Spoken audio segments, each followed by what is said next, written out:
Welcome to the Vital Path Podcast. I'm Andrew Newton, bringing you wisdom made simple so you can heal faster, be present, and come alive. In this client spotlight, you'll get an inside look about what it takes to go from rock bottom to a wholehearted and complete man. Matt shares openly about his self-development process and how our work together in men's groups and one-on-one helped him to become the man his partner, family, and business deserve.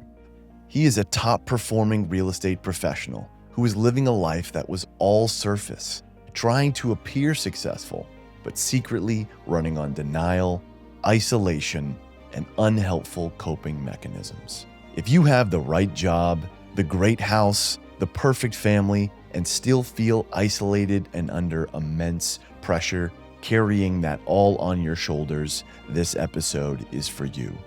You will learn how our work together helped him integrate every part of himself, find immense joy, and finally lead his life with integrity and empathy in his relationships.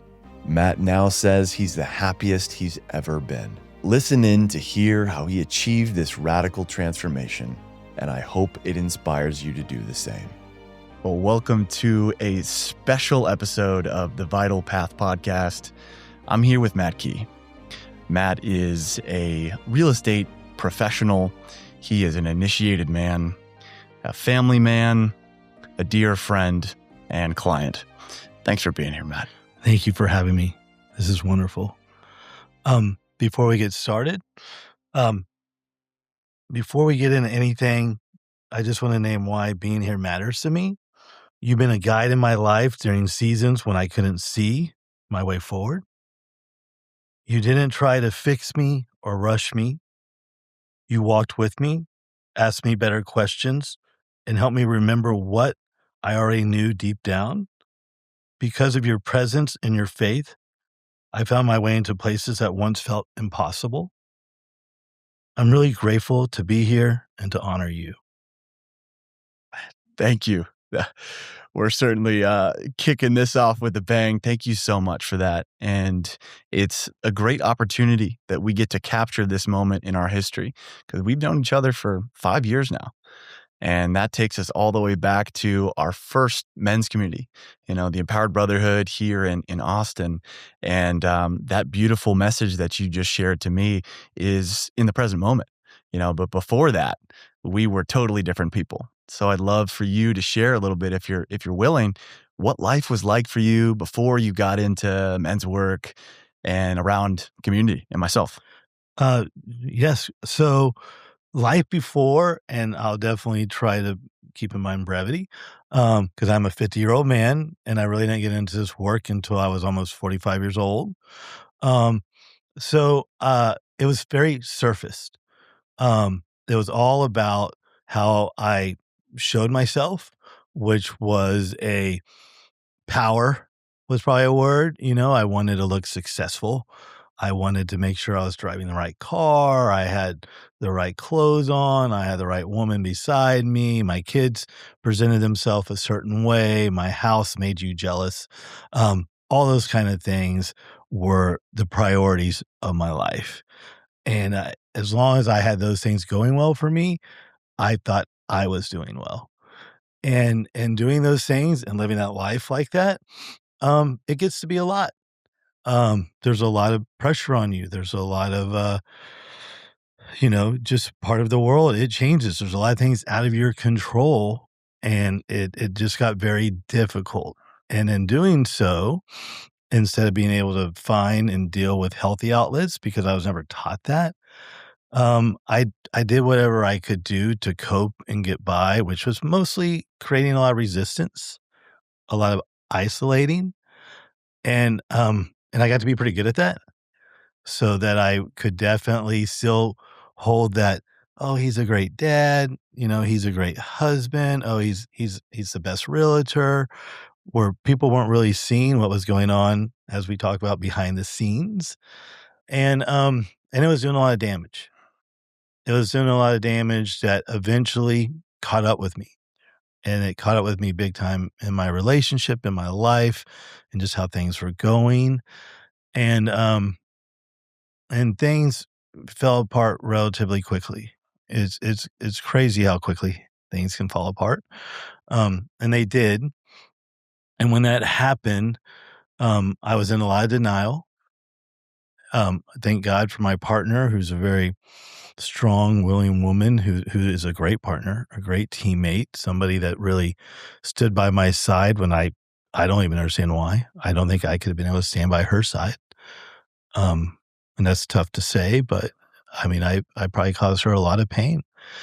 And in doing so, it did create a separation, and it did create me to create a lot of boundaries for myself, not really even understand what boundaries were yet, but I knew what was working and what wasn't. So I started to really limit myself from any kind of social media, any kind of really internet activity. Just, I really detached from a lot of what everybody is so honed in on these days. And I still am. But what I did do, only a little bit, is I started to surrender. And in the surrendering, and when I say that, meaning to kind of start recognizing that I needed help, that I was powerless and unmanageable, and there was more out there for me. And as I started to let go, even only a little bit, I was giving, I was given so much in return. And that's, so it's funny. Through therapy and stuff like that, I found one men's community that was more of a recovery community. Super helpful. Taught me a lot of things about vulnerability, how to be open and honest. The biggest thing it taught me is that I'm not alone, and that there's lots of men out there going through the same challenges and suffering the same way I was. And believe it or not, knowing there was a lot of other men in my same boat made me feel good. It was a lot of relief. It was very helpful. But in that community, it was a little bit more secretive. It was a little bit more concealed due to uh, um, confidentiality and stuff like that. And I wanted more. And it was funny. I'd already started to build a relationship again with my higher power, which I grew up church. I was a very big believer in God. That was never a question. My issue was I lost my father, my model, my example, my mentor, the most godly man I knew at a very young age. And when that happened, there was a lot of blame. And there was just a lot of like, you're not here for, like, you're not looking out for me. You're not here for me. I don't want anything to do with you. I don't need you. So that became my whole mindset for the next 30 years. Um, and just allowing him back in a little started just to open up so many amazing, like, I called them coincidence at the time, but they were definitely gifts. They were not coincidences at all. But for example, which led to us meeting, I literally told Jennifer one day that I need this. I need more. I need more men's community. I need more openness. I need like retreat, like I like kind of like, let's just tell her what would be great. And she's like, well, that'd be awesome if we can find something like that. And remind you, I'm not doing any Instagram, no TikTok, no Facebook, no anything, which is where you kind of find all that stuff. But literally that following weekend, she was going out to substitute yoga in Dripping Springs and came across like 100 men running down this old country road where she had to basically pull over. And she got curious, lucky for me, and asked one of the last guys, like, what's going on? What is this? And he was like, oh, this is MPB. And she's like, well, what's that? And he's like, Men Empowering Brotherhood. Like, look us on Instagram. She's like, oh, well, my husband would love this, but he doesn't do Instagram. Well, he's like, oh, here. He gave her his number, like, have him call me. And that was y'all's 48-hour reset, like we were talking about earlier. And I did. I called the guy, super nice guy, Eric, and he was great. He welcomed me to other guys. And this is when y'all were working out at Auditorium Shores in the wintertime there still. And I came over and did my first workout with you guys, which I do regret that a little. Those workouts were tough. They were challenging. They were workouts that I never imagined if I just tried to do them. Well, no, I know for sure. If I just tried to do those workouts on my own, I never could have done them. Even doing them with men like you was challenging. But the more I did them and the more I was able to drop in with you and several other men, I don't want to, I hate the word easy, but they did. They got much easier. It got exciting. It was my reset for every week. Like I looked forward to going out to Zilker and getting my ass kicked every week. Like that was huge for me. And honestly, I remember you from the very beginning because, we did a lot of sprint stuff. We did a lot of running stuff. I'm a big guy. Um, I like to run, but not like that. And, I was like literally dying. And I remember you coming over and like, I think I was actually like laying down for a second, like in between stuff. And you came over and you helped me up and we're like, we got this, I think that's all you said. And that's all I really needed to hear. And from kind of that moment on, you were probably one of the first people to reach out and honor me in a way, and that caused some instant connection. And it just I don't have a problem really talking with people. I'm very comfortable with people, especially men. Um, it's hard to believe that I wasn't already more involved in so much more men's work because I feel like my whole life was leading up to this, and I've just learned to accept that everything happens for a reason, and this was the timing. But so, yeah, so I got an MPB, I met you, I met several men, and from there, you and I, like you said, we were very different. We were both just kind of starting on this path of figuring things out, and, I just feel like we were able to drop in a lot and have some very vulnerable and open and real communications. I remember particularly at Garen's smoothie shop where we were there, where I was really getting to know you and hear your story. I know you've been able to share your story somewhat on this podcast already, so I won't get too much into that, but I was blown away. I'm still blown away. Dealing with depression, dealing with any kind of stuff like that, and then dealing with the removal of the drugs, the medications they're trying to give you that they're telling you are helping you, for you to have that power and that strength and that awareness to do that and how well you did it and how well I saw you showing up without even knowing that story. Like I never would have believed that story.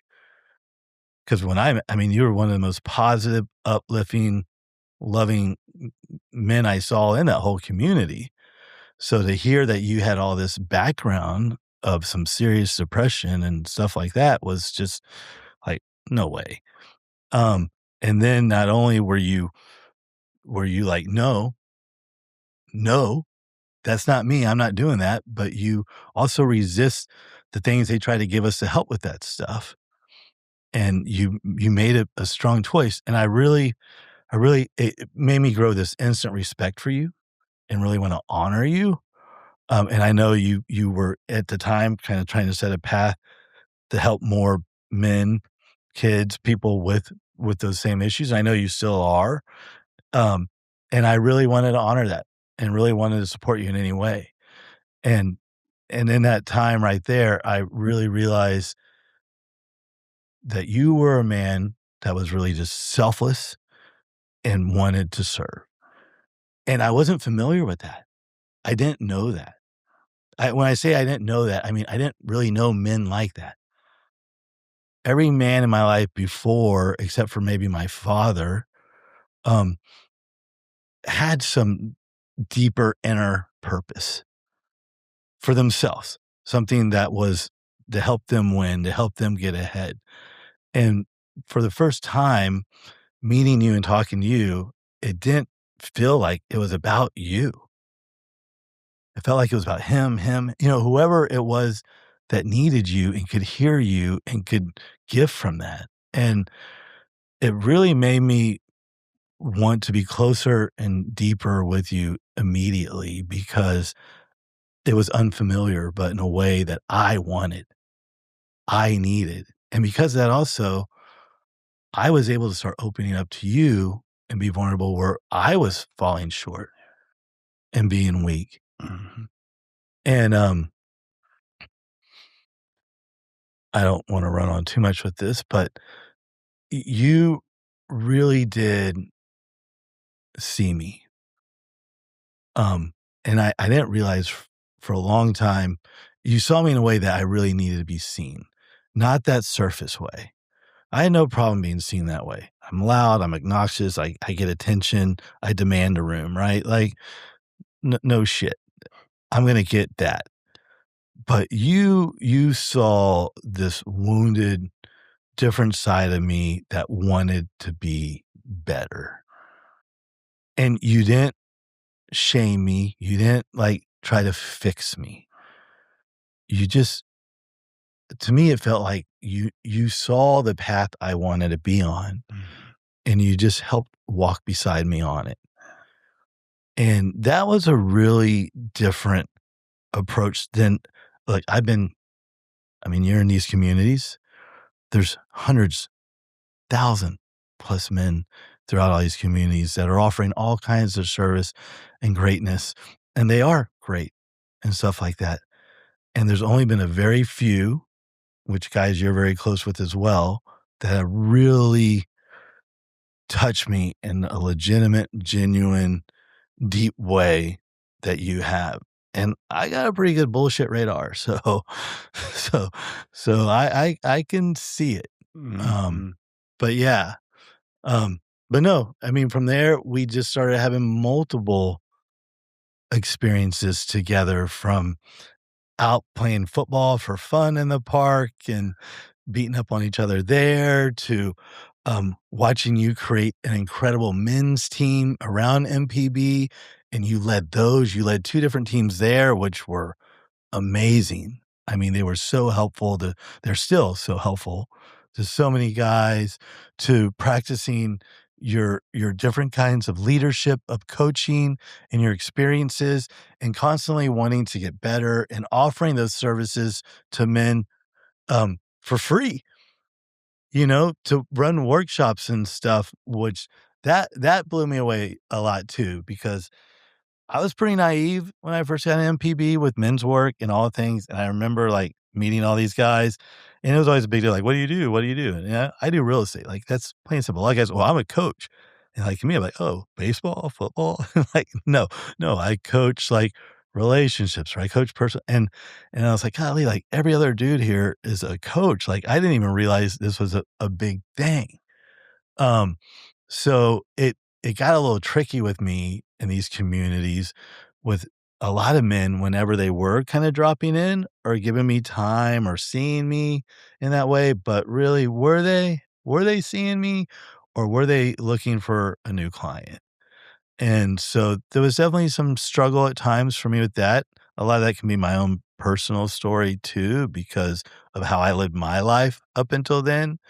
But with you, no matter what you were trying to create, no matter what you were trying to do, I always saw and I knew because we had several conversations about it that your heart was leading.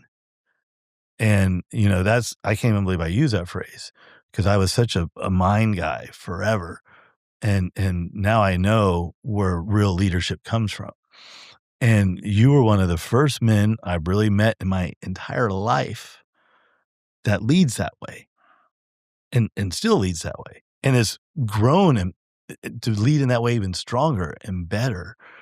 And you're one of the few men I live that I really see integrity showing up because you show up the same way every time. There's I when you're there, I know who I'm getting. I don't have to walk on eggshells with you. I don't have to fear you. I don't have to worry about, oh, like what new drama or whatever is going to go on with you.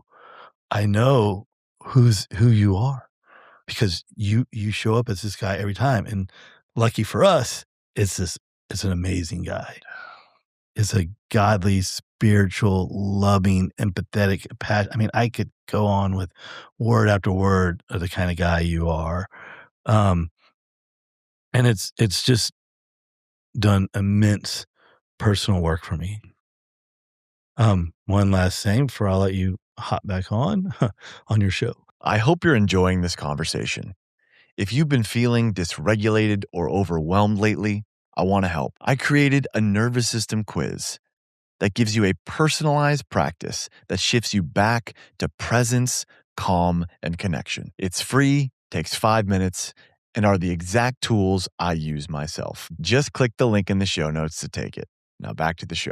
You know, a big thing I suffered from when we first met that I thought it was just a superpower for you. It is a superpower for you, but I saw it and I knew like, okay, this guy can help me here. And I asked for the help was empathy. Mm-hmm. Like I didn't even know what empathy was.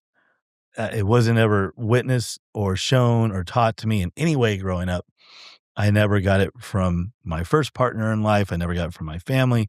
It didn't exist. So how am I supposed to know what it was? And it came to a time in my life where it was the most important thing that I needed to be able to show to keep moving on in my relationship with my kids and my partner. And I was less than a kindergartner with this stuff. I had no level on it at all. And witnessing you, I just saw it overflowing. And I remember talking to you multiple times like, I want that, Andrew. Show me how you do that. Give that to me. And you would always just give like the, almost like the empathetic answers, like just with patience and just work like curiosity. You would ask great questions and not to jump too far ahead, but you got me there. Mm.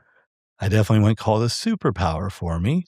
But I definitely can say I experience it and witness it and show it a million times more than I did from first learning about it. So, and I can honestly say, and I know you don't like this because you always like to say, well, it's me, but you did a lot. You guided me so much in so many different situations to help me see where empathy would help, like how I could use it, what empathy was. And I'm just incredibly grateful for that because it's made my life so much better. My connections, my relationship, my communication is just so needed. Wow. Thank you wholeheartedly for setting the table with all of that. I'm touched. So thank you very much. There was so much there. There were some pieces that stood out to me about the beauties of a men's community and how we got to push in ways that we wouldn't have done on our own. And the beauty of being around other growth-minded men from all diverse backgrounds. And there's a piece in there that really landed for me and the difference of what that was from other men's spaces that may be recovery or otherwise that have a level of anonymity. And I'm curious to hear more about what that was like for you to enter these spaces where authenticity is embraced and the wholeness of who each and every man is welcomed, and what the difference is in terms of that and the value add for you versus some of the maybe perhaps recovery spaces. Yeah, wonderful question. It was scary as shit. Because it was all new. I didn't know what being authentic meant. Everything was about people pleasing. I joked that I was because I've been in sales all my life, and I'm really good at it. And so I was always like, I'm a chameleon. I can become whatever I need to be, which is the furthest thing from being authentic, right? So it was tough because I was very skeptical. And because the only thing I knew and how I looked at everything was through my lenses was Matt's world. And at the time, I felt like everybody lived in Matt's world and that everybody saw and thought of this, the same things the same way I did. That was a big eye opener for me. And so moving into this growth of seeing these men be able to be vulnerable, which to me is one of the probably the core ingredients to being authentic, to really open up and really share their weaknesses as well as their strengths in the same moment, um, became really rewarding, became really eye-opening, and it was really a lot of what I needed. Um, I needed to be seen in my weakness. I needed to be seen for my failures. I needed to be seen from experiences that I thought I would go to my grave with, and able to be able to do that instead of getting back being shamed or being condemned or being like, "Oh, I don't know if you're right for this community." I was honored, and it really gave me purpose. It really made me see that these experiences, these ways I lived my life for so many years that were so hurtful, especially to myself, could really help other men. And, that was a real gift. That was a real gift, and that really helped me to become authentic and to be real, and really, a lot of guys would say vulnerability became my superpower because I was so willing to be open and share my pitfalls and downfalls and rock bottoms. But yeah. Yeah, it was a great gift for me in times too.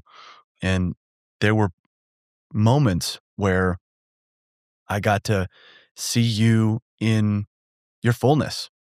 Yeah, the benefits of being in, these men's spaces where all of you is welcome, and then to finally realize like, oh, I'm not alone in that.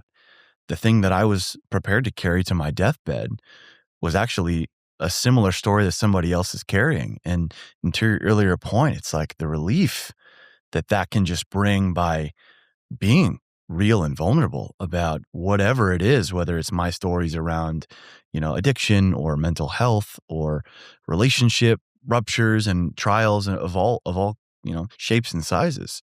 It's like when I share that and be witness in it with another man, all of a sudden there's a lightness like, wow, there's somebody else that's going through this too. And if nothing else comes from being a part of a men's community, it's that sense of camaraderie and that we can pursue and overcome hard things, but also know we're not alone in our struggles. And such an enormous gift, man. And I think that's a lot of the difference between some of these spaces that require complete anonymity versus, wow, all of you is welcome. And that's been such a great gift for me as well. And something that I know in these spaces, it can be heavy. When we're sharing our grief and our vulnerability and all of the things that perhaps carried us, weighed us down in the past. And how important is it to balance that with joy? Um, well, you know, this is still kind of surreal to me, but, um, it's amazing how much immense joy and pleasure comes from it. And I think we know we both talked about that word relief. It really takes the burden that you're carrying in so many ways away. That load, that whatever that is that's weighing us down.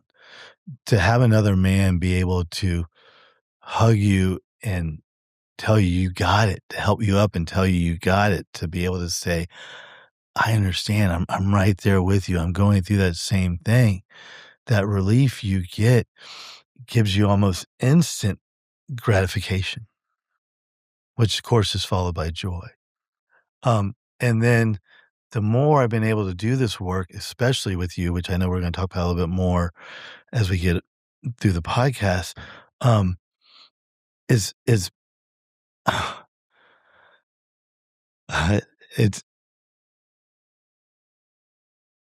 it's really done so much for my overall being, for how I feel about myself, for how my relationship is with God, for how authentic and vulnerable I can be with other men and how they can be with me, how I can talk to my kids now, how I can connect with my partner in ways I never thought imaginable. I can't think of anything that's more joyful in my entire life. Having my best friend be my higher power in God, that I can feel him in every day and every moment. And if I'm questioning that, he'll show me that he's right there somehow. I mean, it just it's wild now because I can be in some of the worst, most stressful moments of what's ever going on in my life right now, and how easily I can go and find joy in it. I know you and I've had several conversations where I can call you, and I know I've even called you before where I was going through some, some shit, and I told you I was excited, and because I told you I was excited to see the outcome of it. Because I know in confrontation comes connection.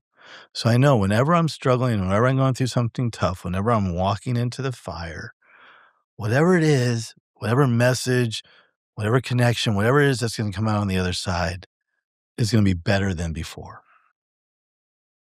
And I have to remind myself of that a lot because when I'm in that moment, I'm in my nervous system. When I'm feeling that fear, that victim, whatever it is, it can be challenging. But I remind myself through a lot of work I've done with you, this is nothing new. I've been here before. And look how it came out. Look where I am now. Look who I am now. And so, yeah, it's a great question. And being in the communities, I mean, they're so playful. There's so much great energy there. And every men's community I've been in, it, it's very rarely you meet a guy that you're like, every man there, you're like, you want to get to know better. You want to spend more time with.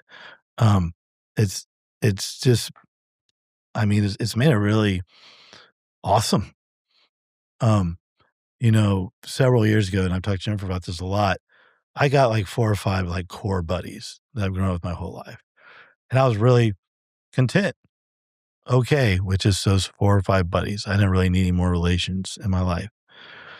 And man, I don't want to say I was wrong, but I definitely was underplaying what my life could be because now being a part of these communities, and even though I know several men, there's maybe like 10 or 12 of them that I've become really tight with, and I couldn't imagine life without them. What's wild is because I came to them through this men's work and in this different kind of way of being authentic, I have a closer relationship with them than guys that I've grown up with since I was a little kid. Mm-hmm. It's invaluable. It's so amazing how quick those relationships can form by nature of being fully authentic and being willing to be seen in the joy and the vulnerability.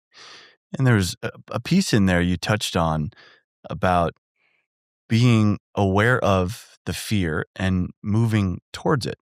And in the past, that wasn't a possibility for you. And then now that's a regular occurrence. Now, what do you think has changed? Well, this is where we get into a lot of what you've helped me accomplish with a lot of the work you and I have done together. Um, so a lot of things have come up from there. One is being able to recognize it just in general, right? Just the awareness. Two is to be able to name it, and create a space for it where you can figure out what it needs. Which none of these things made any sense to me at the time. Um, where now I just see them as, because I want to heal all aspects of my life. I want, well, no, I am a wholehearted, complete man. And I want to live into that every moment of my life. So whenever I'm feeling fear around something, there's usually a part of me in that. So I need to figure out, first of all, like what part of me is in that and how that's working. And then I need to name that. And then I need to recognize that this is just, and what I tell myself is, look, don't freak out here. Don't be scared. This is an opportunity to continue what you want. And what I want is to be a wholehearted, complete man. And so I need every part of me to work and be together in unity. And this part right now is feeling out of place for whatever reason. So what do we need to do here? So beautiful. And that takes practice. I certainly wasn't taught that, and it also takes a tremendous amount of courage and willingness to face those parts, that, as we both come to realize, are just protection mechanisms, usually, imprints that have come into us from an early age that we weren't prepared for what happened, and that this is just a highly intelligent mechanism in our nervous system that is doing its job, immensely intelligent to protect us. And you came so full circle with that in terms of really owning all of your parts in that way. And that was such a big turning point, for me in the work when this shifted from the mind to the body. There was that aha. And I actually remember a specific moment. You were, sitting in my office, and there was just this massive release of gratitude and joy, because the shift that I perceived was you going from fighting against that part to wanting to bring it into your wholeness and your completeness. Do you mind sharing a little bit more about that experience? No, not at all. So I'm an all in kind of guy. I'm 100%er. I don't fuck around. And that can be good and that can be bad. And in many aspects of my life, that's been good. And in some aspects of my life, that's been very bad. I'm very compulsive. I didn't know how to cope or deal with things in a healthy, healing way. So I found whatever I could, whatever I thought was best for me to do with that. So I created a lot of addictions. And in doing so, um, I created this addict in me, this alter ego, that I had to protect. And I protected him, through the liar. So it created where I had to lie and cover up, manipulate, gaslight, whatever word you want to use. I was the master of all. And so eventually this all blew up in my face. It caused a lot of chaos and trauma for myself, my partner, just in general. And so I then felt like, okay, the addict's got to go. The addict's got to die.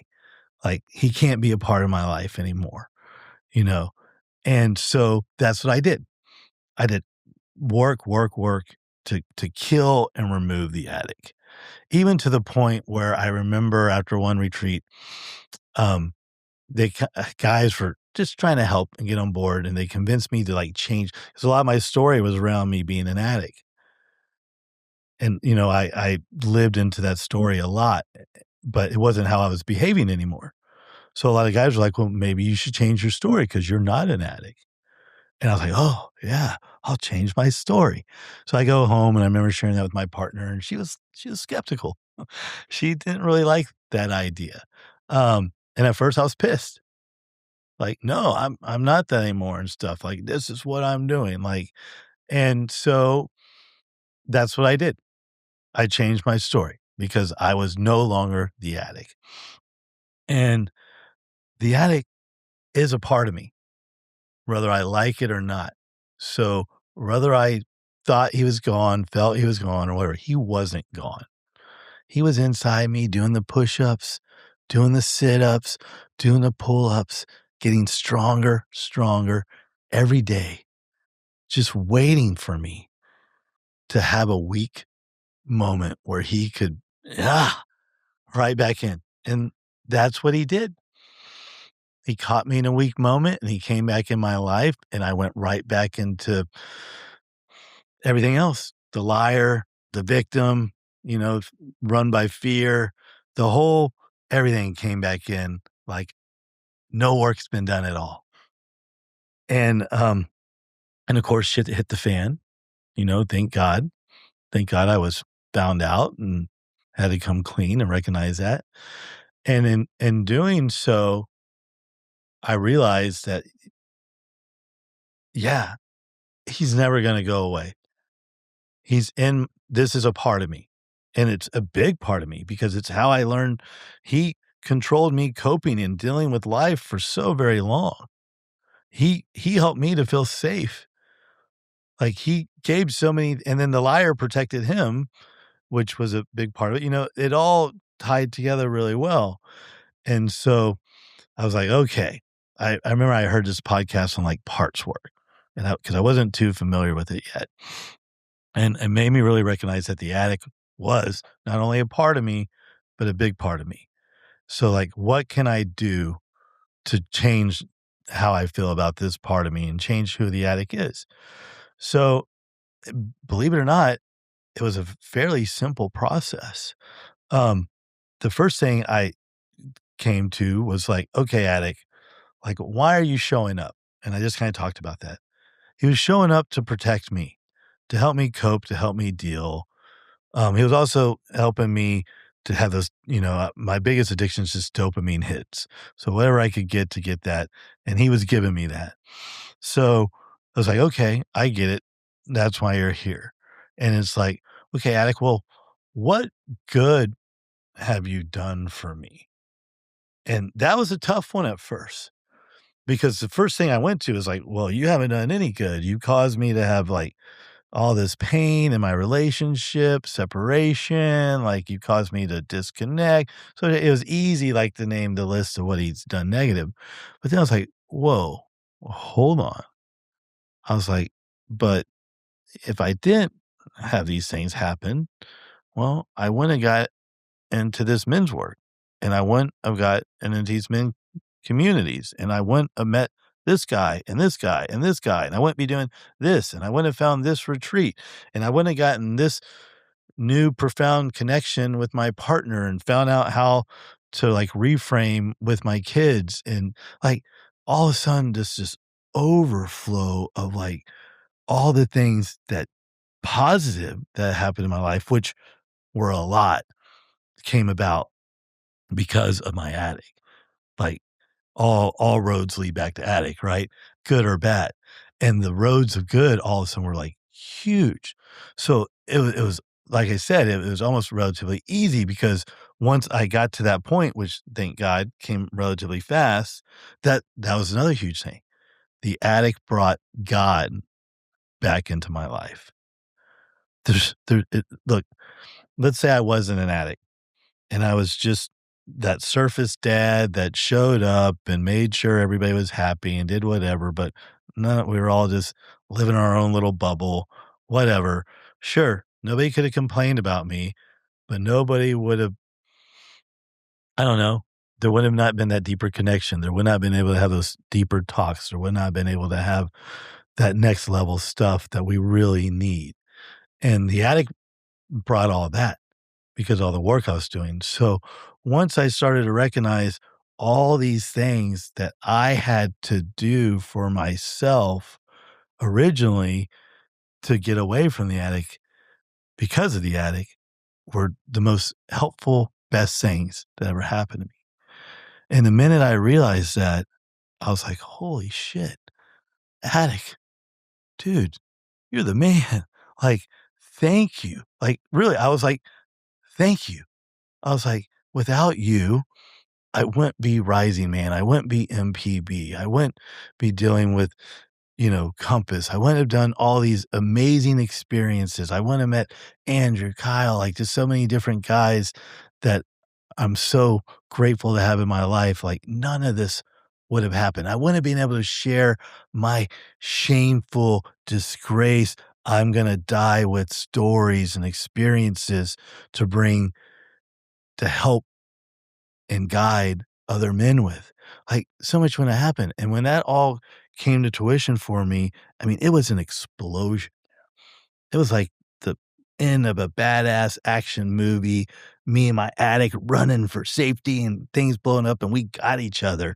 And, from that moment on, I can't help but love and honor him and nurture him. Now, every once in a while, he gets a little, out of play, and I just remind him, "Hey, don't worry, man. This is my part. I got this. You've done a lot, Mhm. but we're in it together. Don't worry." And it's been amazing Mm. because, I think I know for sure for mine, I think our toughest thing to deal with is our own narrative, is our own self. And, a lot of times when I was letting the addict run the show, that narrative, even when I was being good and doing things the way I should do them, he was always back there. He was always talking to me. And now, because I've been able to accept him and honor him and love him and cherish him, he, he's still there and he's still my addict, but he's not feeding me like the unhelpful things that I should go do to cope with this. Instead, if I'm dealing with a tough moment, he's like, "Hey, maybe you should call Andrew." Huh. Yeah, that's a good idea. Let's call Andrew. Or, hey, maybe you should go find a men's meeting you can drop in or community. Or like, hey, maybe you should put on a podcast. Or maybe you should just go talk to God. Because those thoughts are coming up. They're coming from somewhere. And it used to be thoughts like, hey, maybe you should go smoke a bunch of weed, or maybe you should go look at porn, or maybe you should go just escape in that other room and watch Netflix for 6 hours, Mm. or maybe you should go eat that chocolate cake. It's the same stuff coming up, but now they're telling me much different things. It's extraordinary. And I feel honored to have witnessed a moment like that. I could feel the ripple of gratitude in the room when those parts integrated with love and acceptance and gratitude. And when it really landed for you, it's something that I cherish. And it's such an empowering new narrative that this, addiction part is feeding you. And that there are always ebbs and flows in this. We're human. These things happen. And what I'd love to do before we kind of deepen into more of the one-on-one work is, take me to just about a year ago from now when I received that phone call from you and you were deciding to do deeper work one-on-one. Yeah. So, this was before this big epiphany came up and my realization that the addict and I could be a team. Where he was still, the part of me there still was not helpful. And the fact that you were already talking to me about the work you were doing, you were still, it was great. I mean, the timing of everything is God, right? I mean, there's just no question about it. Um, because if anybody else would have come to me to talk to me about the somatic work or doing any of this stuff, um, I I I probably would have shown resistance. But because it was you and because I knew you were you were still like building your craft here and I could help you there, it meant even more. But it's really none of that, believe it or not, had anything to do with anything. At the time, um, I was living very much in addict mode. My partner and I were on a first great trip of this traveling that I've been dreaming, like it was my manifest life and it was happening, but it wasn't going the way I wanted. And in that, I grew into a lot of my old addict tendencies, especially with weed, and then the hiding and lying about it. And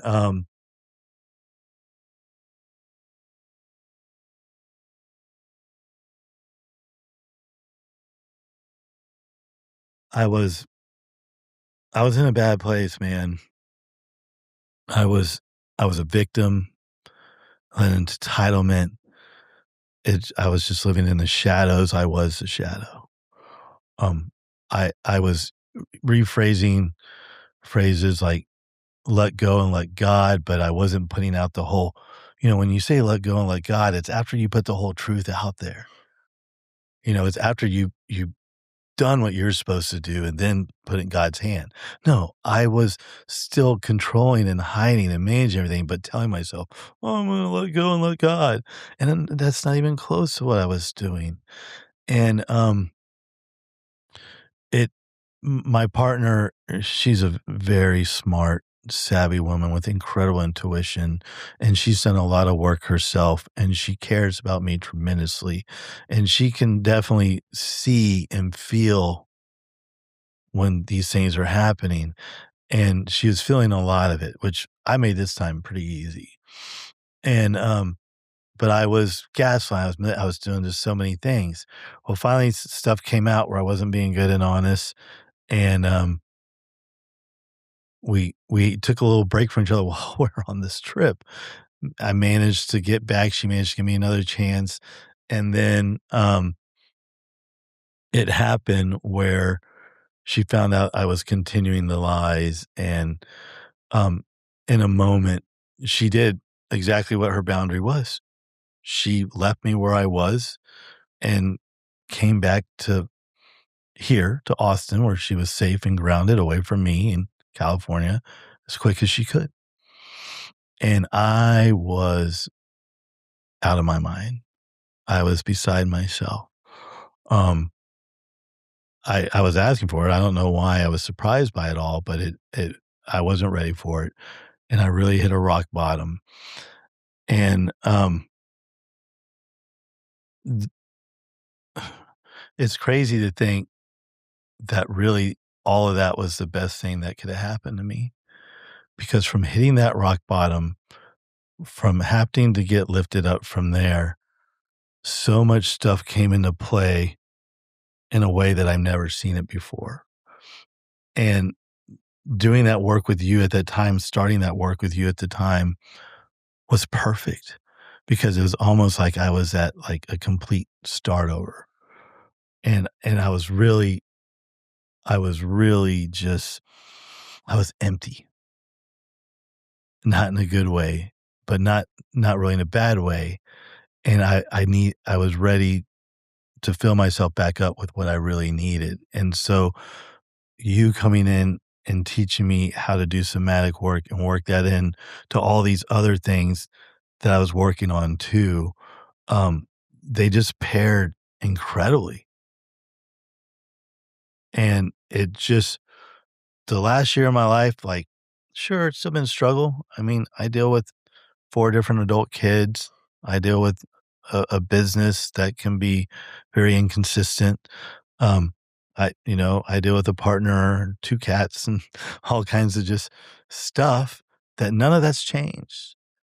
But what has changed is me, and how I see and how I feel and how I respond instead of react to things, and how I let go and let God in the way it's supposed to be done, how I've surrendered, and, and how I know it's His will, not mine, to be done. And even when things are really sucky, I can say now, I am the happiest and in the best place I've ever been in my life. Um, but yeah, sorry if I got too long-winded on that. There's a lot of story there. Ah, it's perfect. And with all that, what do you understand about yourself now that perhaps you didn't know a year ago? Well, a couple of big things. First thing I'll say real quick is, in part of my addictions and stuff, I got familiar with the 12 steps. Mhm. And I've worked through them a couple of times, and I've helped other men work through them. And, I realized that step 3, which is to give up my will and over to the will of God as we understand, and, that wasn't doing that. That even though I really dismissed the first 3 steps because I thought just that I believed in God was enough. So I kinda just blew through them. And to me, without really embracing that 3rd step, um, it's gonna be really hard to go through the rest.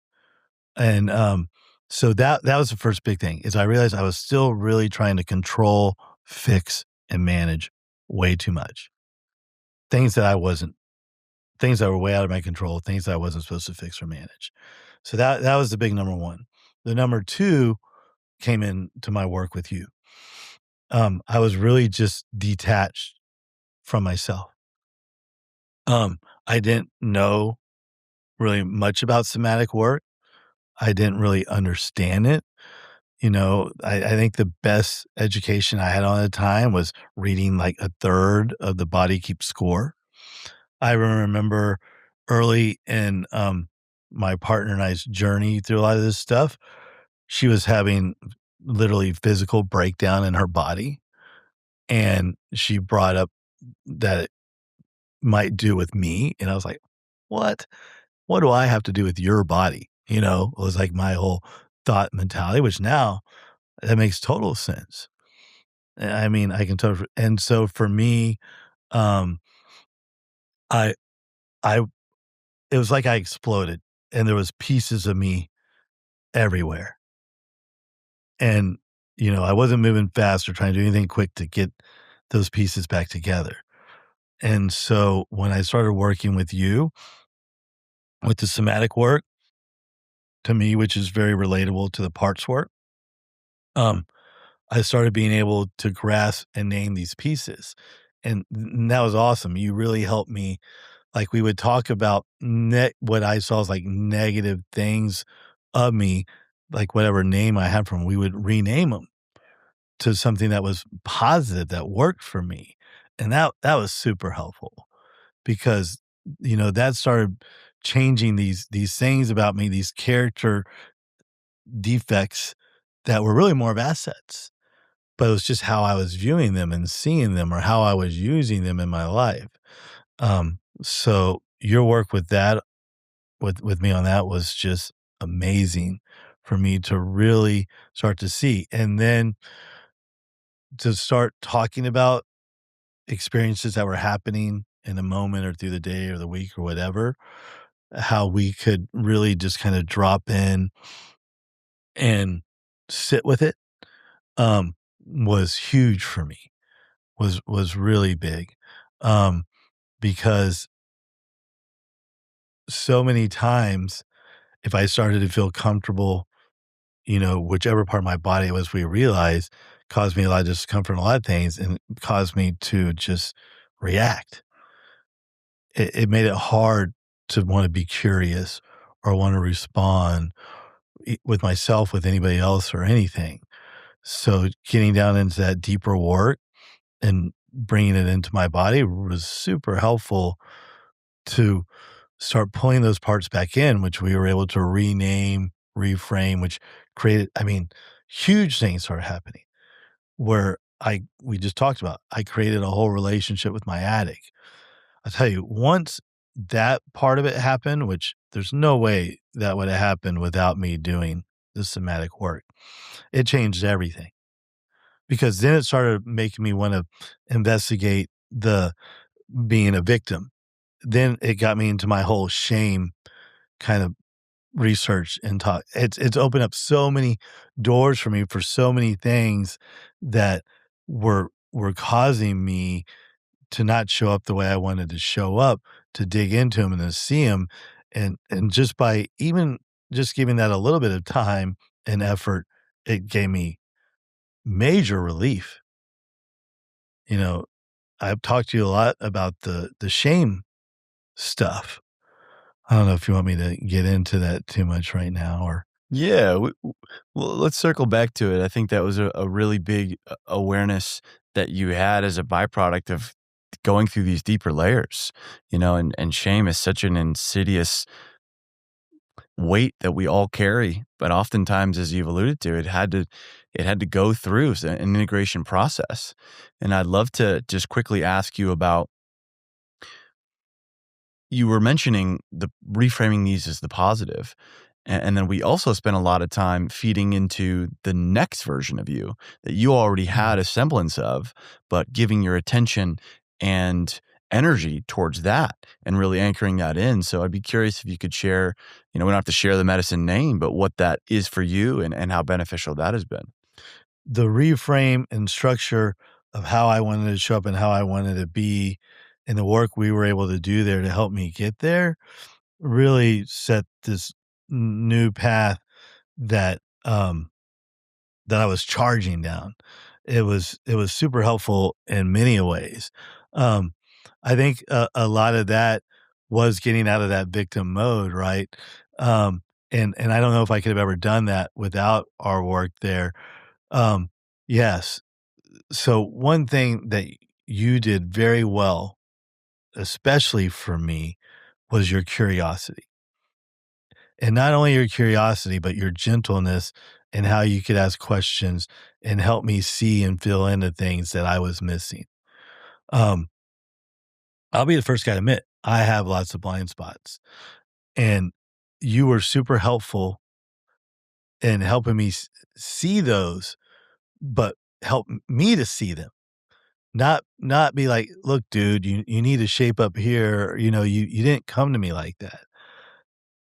I realized through our conversations, our talks, through your curiosity, where these downfalls were on my own with your guidance. And that's something special. We can easily tell a man what he's doing wrong or how he needs to show up, or, we can easily give a man instructions. But to give a man the gift where he can really see that and figure out on his own is much different. It hits way different. I've had several guys give me lots of great advice throughout my life. And sure, I follow it, sits with me maybe for a week, maybe for 2 weeks. But when I have a man helps lead me to where I come to that basically throughout my own tradition, where it's my epiphany or the click I need, then it's for life. And the way you're able to do your practice, that is probably, I would say that's one of your greatest gifts. Um, and for me, it did wonders because it really made me see the goods, the bads, and then how I could turn the bads into the goods through reframe, and then how I could structure that all into like, that's it. That's the guy. That's the guy I want to be. That's the guy I want in front of me. So it was, yeah, it was super helpful. Thank you for that. And was there anything in our work together that surprised you? All of it. I I laugh because, I mean, like I told you, I think when you were first talking to me about the somatic work, like, it's all from, like, the neck down. To me, it's just bullshit, you know? I couldn't conceptualize it. I couldn't conceptualize it that it could help me with all the stuff that was going on up here. Like, it just didn't make sense. I thought, "Oh, maybe this will help me lose weight. Maybe this will help me get a little more serious about my physical fitness." Like, I just couldn't foresee what it was or how it works. So, I mean, I think after every time we met, I walked away just like, I mean, just really blown away by what came up and how it came up and how I've I mean, even when a lot of it that came up was me realizing how I wasn't showing up, like how I could have been better. But the way it came about wasn't like, oh, like, like shame on me. It came up with like, yes, I can do this. This is who I am. It's really hard to explain. Um, I mean, you sat in the room with me sometimes and man, I was vibrating. I mean, I never felt energy like that going through my body without being like at a Tool concert or Rage Against the Machine or something where you're, like, overwhelmed. I mean, it was just insane. Um, and sometimes just the immense, like, joy and gratefulness I found I never experienced that. Not from that kind of atmosphere, not from you and I sitting just like this and having a very calm, collective conversation. Um, no, I was blown away, Andrew. You really I'm sure lots of men can take the training, lots of men can learn how to do this work, but I think there's only a very few that can really own it the way you have, especially when you're dealing with somebody like me. Um, it's a special gift. I mean, and I'm very fortunate that I already had you as a friend, and this is the work you were choosing to do to get brought to me, because I feel that, I watch lots of videos on this. I've done other practices with it now and stuff, and it doesn't even compare. Not even close to how it came up and how things came alive with you. Oh, thank you. And it does help to have a guide in this. I have one too. And so what would you say to somebody who's considering, leaning into somatic work and is facing similar resistance about, well, this doesn't make sense to my rational mind, but just hearing what you said, what would you say to that man? Um, I mean, first of all, I would I would want them to honor and realize they owe it to themselves. Um, and just kinda like I talked about earlier is, you just you don't always have to really know the answer or have all the answers or whatever. Sometimes it can just be enough for you to see how it's benefited and changed somebody else. So I already know when I'm talking to other men about this or people in general, and I'm sharing my experience, just from them feeling my energy from the changes it made in me is almost enough without even having to get into hard details. But for me, especially if someone needs more and questions, it's that reframing and that re-owning the parts of us to become a whole. Um, that was huge. I had created so many. I mean, I'm the king of compartmentalizing, right? And I do that in every aspect of the word. And I compartmentalize me. Um, so there's this part, there's this part, there's this part. You're not serving me now. Let me put you up. You're not serving me now. No, it's not going to work, because then you'll walk around with a bunch of holes in you, right? You need to be complete. And I never could have done that without this work. I never could have learned how to embrace all of me and dump all the boxes and be like, "Let's go," um, without doing this. Um, and there was lots of aspects to help through the breathing, through the exercising, through the role playing. I mean, we did all kinds of things to help me in different situations and what I was going through. I mean, it was the best. And I know it's not really therapy, right? But it's the best therapy I've ever had. Like, it's done more for me than any therapist I've ever paid for or any kind of anything else I can't even imagine. So, I would tell any man, any person, like, yeah, if you don't feel complete, if you're having questions about who and what you are and anything like that, like, this can be some of the best work you can be to get you. It might not give you completely what you need. I'm not making any guarantees or promises like that, but it's definitely gonna give you a lot. It's definitely gonna put you a lot further ahead than where you're at right now. Yeah. Yeah. Thank you. You're right. There's sort of this fine line, whether some parts of it are very therapeutic, and then some parts of this are very much orienting you towards your joy and towards what matters to you and what you care about. And that was a lot of the work that we got to do, whether it was through creating situations contextually where we could play out a scenario and make a new choice as far as what it is that made sense for you and your needs and your family and your business in all these ways. And then there was the bodywork component, and we got to really feel into these parts as well. So there was a multifaceted, way that we worked together. And with your experience in therapy and in recovery and in these, men's spaces, what's some of the difference that you found working somatically versus working with, say, a therapist or in addition to a therapist even? Yeah, that's a great question. Um, so it's it's weird, right? Because the somatic work is more about the body and all that, but when I think of the body, then I think about the heart.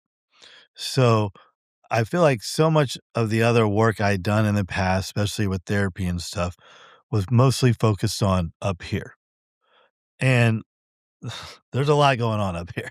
And and it does probably need a lot of therapy, but it really wasn't serving me um for the bigger picture of what I needed in life and what I honestly can say I think most people need. Um I think until we really can conceptualize the idea that what comes best from us comes from here, not here, it's hard to understand that. And that was my problem from the beginning. Everything came from here, not here. And once I really learned through a lot of headache and heartache that it needed to be coming from here, I got a lot more serious about considering that kind of work. And that definitely changes everything because now that I'm thinking from here Mhm. and I'm responding from here and I'm showing up from here, it makes all the difference to everyone around me, especially myself. So I think it's a huge thing that people should look at too, because, and a lot of people won't get that until they do it because we're so caught up here. Because that's exactly how I was. Mhm. And the only reason why, like I said, I could even kind of be turned over enough at all was because of my trust and faith and love towards you, and other men that I saw benefit from this. So that was super helpful too. But but the work it gave me, where it put me, how I show up and deal with things now couldn't have happened without it. Because therapy, I mean, sure, good therapists can get hit a string or two of the heart, but to really dive in the depth that we were able to and recognize how it created this wholeness in me was next level. Well, I completely agree. It's the journey from head to heart, and that's one of the longest roads we all get to travel in this lifetime. And one that I continue to terrain because of my own experience, having gone through countless years of therapy and tried all these other things. And it was this somatic mind body work that helped integrate all of it for wholeness and completion. So, before we transition, Matt, any final words, just about how this has changed you and any real takeaways that you have about this work? A big thing would be thank you. The amount of just joy and gratitude and appreciation for life has been, um, this can be a good word too, overwhelming. It's been just full, and that's been incredible. Um, the I think one of the biggest things for me now is when I do fuck up, when I am not showing up my best, or I'm getting a lot of resistance or pushback from my partner, kids, or whatever. I think because of this work now, I don't just get like pissed off. I might for a moment. I might have a quick reaction. I'm far from perfect and working on it every day.